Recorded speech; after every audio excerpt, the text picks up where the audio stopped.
Hola, bienvenidos a Esquina Literaria. Soy Yolanda Miranda y les estoy compartiendo la lectura de este libro Psicoanálisis de pareja, del amor y sus bordes, de Janine Puyet. Estamos leyendo el tema número 1 que se llama Amor, deseo y pulsión en los destinos de la pareja, de Claudia Silvia Lamovsky. Y el día de hoy vamos a leer El ombligo del vínculo, la dimensión pulsional. Podríamos pensar la pulsión como un puente tendido entre el orgánico y el campo representacional, considerando que la corporalidad en juego en la satisfacción pulsional no refiere a las necesidades biológicas, sino a los efectos del simbolismo sobre el cuerpo. Esto se refleja en cuestiones tan exclusivamente humanas como fumar o gozar con un zapato.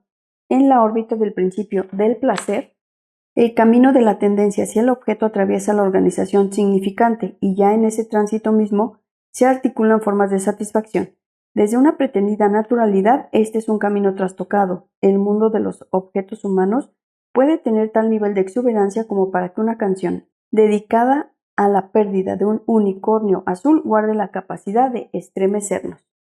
En el plano de la satisfacción pulsional se trata de dar cuenta de aquello que escapa a la órbita del principio del placer, aquello que es goce del cuerpo en función de la eficacia del lenguaje, pero que sin embargo luego no logra ser acabadamente reabsorbido por sus redes. Deja un resto que no puede ser tramitado por el simbolismo y que por lo tanto, en calidad de energía no ligada, irrumpe e inunda al sujeto. Es el terreno donde reina el autoerotismo. Allí la satisfacción en juego es displaciente y linda con el dolor bajo la forma de una tensión muda y embriagante. Descarga energética que precipita al borde de una circunstancia límite, de una crisis excepcional. Es un estado que se experimenta bajo la forma de un goce dominador, presión extraña y mortífera que empujan a la acción al mismo tiempo que toda la fuerza de la vida, parece estar allí. El registro de lo autoerótico no niega, sino que por el contrario, se gesta a partir de la huella imborrable del otro, prehistórico en su función libidinizante. Frente al desamparo y a través de la acción específica, se ve sobrepasada la resolución de la necesidad y tiene lugar la vivencia de satisfacción. Esta experiencia involucra una pérdida de homeostasis para el organismo y una apertura a los caminos del deseo que persigue volver a evocar por la vía de la identidad de percepción. En este sentido y desde una perspectiva mítica, es la pérdida lo que evoca la mamada poniendo en movimiento el deseo. El proceso primario no busca conocer, sino reconocer, volver a encontrar. Y es así como se abre la dimensión del hambre de signos, como fundamento de todo espacio de sustitución y creatividad. Es el apresamiento del cuerpo en la red significante, lo que posibilita poblar de elementos fantásticos el repertorio de los objetos, en la búsqueda de lo que nunca volverá a ser más que representación de signos de la presencia de aquel otro inolvidable.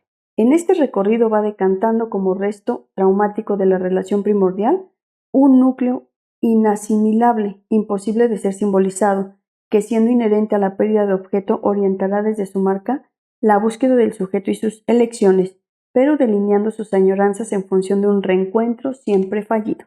En este intento por volver a encontrar, el proceso primario se orienta por restos cifrados, los signos de percepción originaria que en su capacidad de articularse en sucesivas retranscripciones inconscientes alcanzan el cuerpo y lo afectan en sus apetencias. Es por este recorrido que el hallazgo de objeto es propiamente un reencuentro, que se produce en el preciso lugar de una pérdida originaria.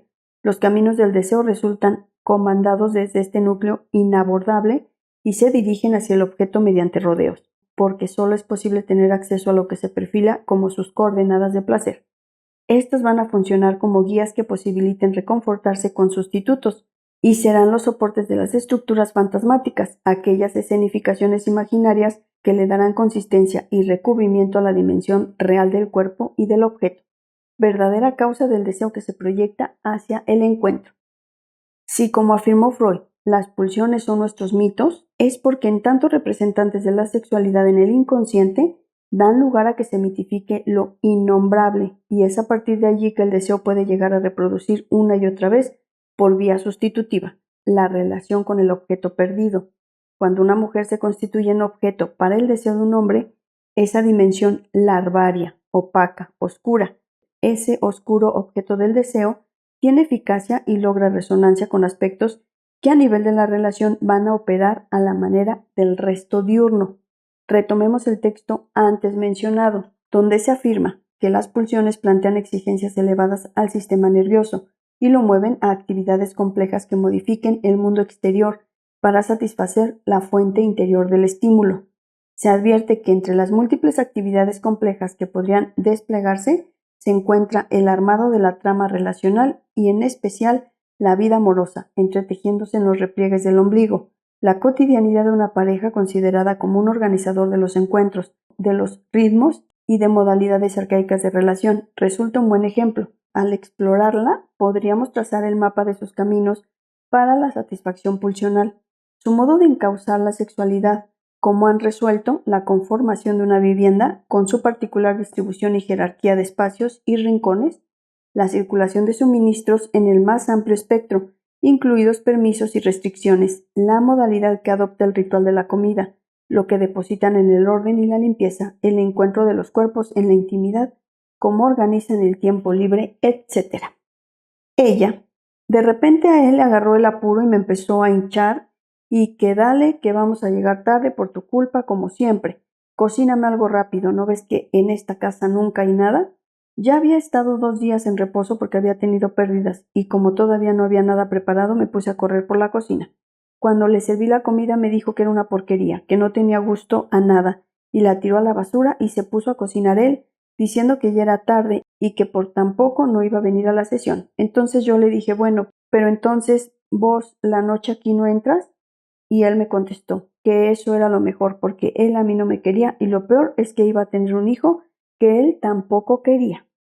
Él, bueno, sí, se lo dije, pero no es algo que digo constantemente, ni los momentos de bronca son constantes. Hubiera querido tener un hijo cuando yo quisiera, y no porque vino. No me arrepiento, pero yo quería que abortara y ella no quiso. Lo que digo es que es cierto lo que digo, pero no es lo que siento realmente. Si lo pensara no lo diría, pero no pienso, y ella es una tipa que las broncas le duran. A mí hace rato que me quiere abortar.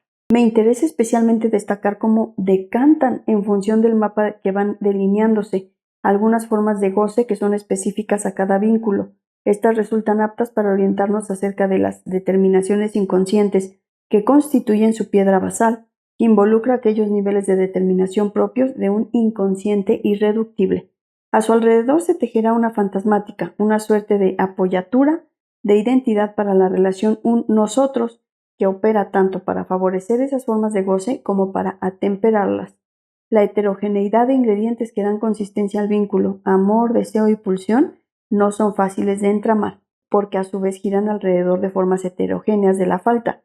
Una forma de la falta obedece a la conjugación Edipo-castración y decanta alrededor de la diferenciación sexual y de la no complementariedad entre los sexos. La otra forma de la falta es inherente al resto traumático de la relación primordial, que como tal deja un vacío de significación operante.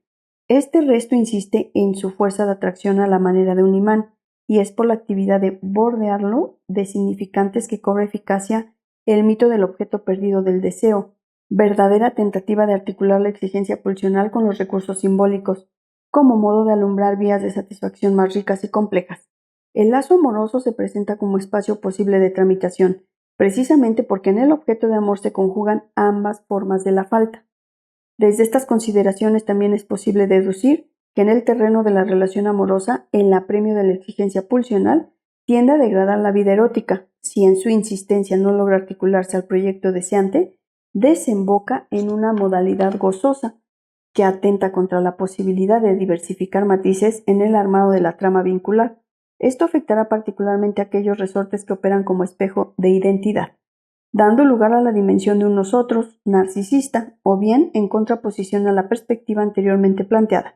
El afán por preservar a ultranza un nosotros que opere como garantía de amparo y pertenencia hará que el narcisismo avance multiplicando afinidades y disolviendo diferencias, de manera que los paternaires se puedan estimar en armonía, pero al precio de coagular la circulación deseante con todas las implicaciones que esto comporta. De modo que deseo y castración son dos caras de una misma moneda. La detención en el movimiento del deseo afecta a los distintos niveles de intercambio relacional, se desdibujan las diferencias sexuales y generacionales y se ven gravemente perturbados los recursos simbólicos en el más amplio espectro. Elsa y Luis relatan que cuando nacieron los mellizos tuvieron que dedicarse de lleno a la crianza. Luis sentía que no podía dejarla sola con los chicos y faltaba tanto al trabajo que finalmente lo despidieron. Ambos se enclaustraron en la casa y terminaron fusionando indiscriminadamente en horarios idiosincrásicos. La casa era oscura. Estábamos entre cuatro paredes sin saber qué hora era. Los días transcurrían sin saber qué pasaba afuera. Después de 3 años se nos ocurrió que podíamos hacer una ventana. Para ese entonces recurren a la consulta a partir de que uno de los chicos sufre un edema de glotis. En el nivel de los movimientos que se producen en la economía psíquica, observamos que el narcisismo no se concilia con la irrupción pulsional, tendiente a la parcialidad y a la fragmentación. No obstante, las pulsiones insisten en lograr su satisfacción a través de rodeos y esto es registrado como displacer, dado que su reaparición de forma masiva produce angustia. La carga pulsional opera como un vacío, el más allá del principio del placer, que atrae y pone en movimiento al deseo, que por lo tanto puede llegar a reinstalar el placer, porque es justamente por vía de dicho principio que se bordea esta roca viva, mediante las contrainvestiduras de origen narcisista. Si hay disponibilidad para la investidura, se abrirá alguna vía para metabolizar esta energía no ligada. Aquello que el simbolismo no puede reabsorber insiste como reiteración de lo displaciente, repetición de lo traumático, con puerta abierta a la satisfacción pulsional. Así es como el trauma puja para acceder a la ligadura y en estos vaivenes encuentran nuevas versiones, su núcleo inasimilable. Su impronta puede permanecer inaccesible a la rememoración y, sin embargo, guarda la capacidad de trazar el curso vital del sujeto, incluidas las condiciones para la elección amorosa. Espero que les haya gustado la lectura del día de hoy de este libro, Psicoanálisis de pareja, del amor y sus bordes. La coordinadora es Janine Puyet.